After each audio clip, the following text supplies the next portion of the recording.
Què tal? Soc Xavi i avui gaudirem d'una gran història valenciana, la dels Borja. Queda't amb mi i descobreix d'una manera única els nombrosos vestigis que aquesta poderosa família dels segles XV i XVI va deixar a les nostres terres. Recórrer el seu camí és com passejar per un espectacle d'art, cultura i història, començant per la ciutat de València. La parròquia de Sant Nicolau és un d'eixos llocs en els quals es va vincular Alfons de Borja, posterior papa. Avui dia també se la coneix com la Capella Sixtina Valenciana. I al costat de la catedral i el Palau de les Corts constitueixen els tres símbols més grans d'aquesta família a la ciutat del Túria.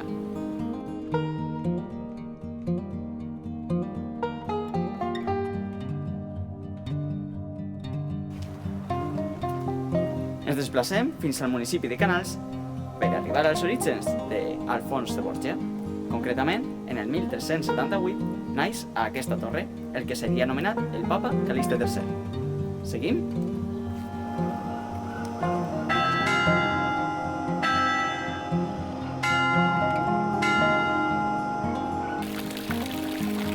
Sens dubte, la localitat de Xàtiva és un dels focus més elevats del territori borgià. Comencem en aquesta bella plaça, on encara es conserva la casa natalícia de Rodrigo de Borja, també conegut com el papa Alexandre VI.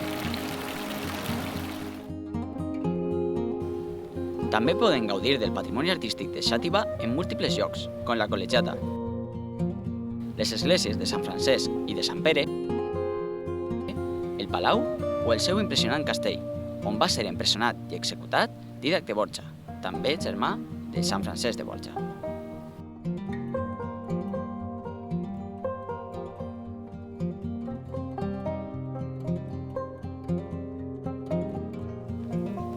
Ara venim fins a Gandia per gaudir d'una de les infraestructures més reconegudes, el Palau Ducal. En el segle XV, Pere Lluís de Borja es converteix en el primer duc de Gandia, sent aquest palau la sede de la família durant segles.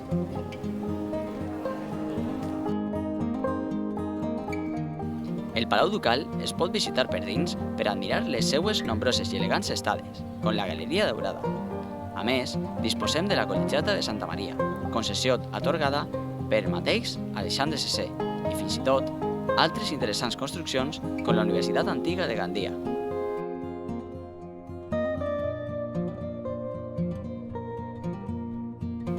Sense passar per alt un territori en el qual es combina el turisme, la gastronomia, paisatges i patrimoni, la influència borgiana també arriba fins a localitats com Llombai, on a més de l'església de la Santa Creu, tots els anys es celebra durant el mes de gener una recreació històrica coneguda com el Mercat dels Borja.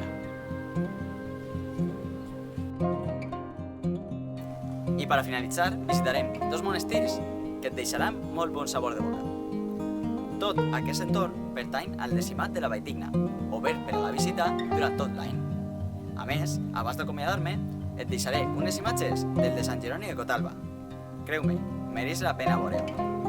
Espero que t'hagi agradat. Ens veiem!